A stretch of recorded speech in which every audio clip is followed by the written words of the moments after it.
The perfect hair transplant. Hello guys, welcome to best hair transplant centre. आज आपल्यासोबत आहे समीर कीर्तीकर. तर समीर कडून आपण जाणून घेऊया, कधी झालंय तुझं हेअर ट्रान्सप्लांट? आज हेअर ट्रान्सप्लांट 6 महिन्यापूर्वी झालेले. 6 महिन्यापूर्वी झालं.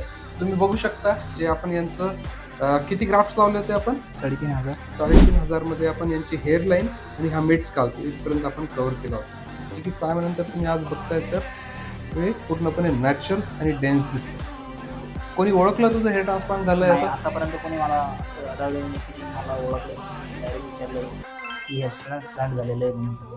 अच्छा.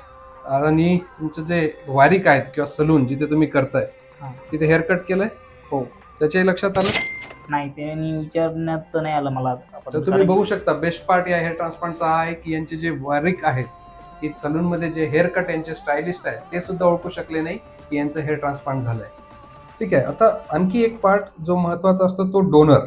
आता बघा, इथून आपण 3,500 काढलंय. आता एवढ्या शॉर्ट हेअर मध्ये सुद्धा तुम्ही ओळखू शकत नाही की आपण मागून हेअर ट्रान्सप्लांट केलेलं आहे किंवा इथून आपण हार्वेस्ट किंवा एक्स्ट्रॅक्शन केलेलं आहे.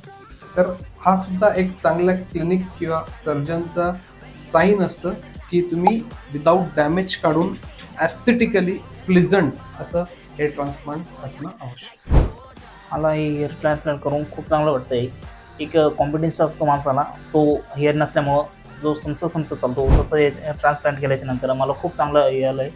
आणि पुन्हा मी बोलू शकतो असं पब्लिकली वगैरे, तर त्यात आपला कॉम्पिटिशन कमी होत नाही.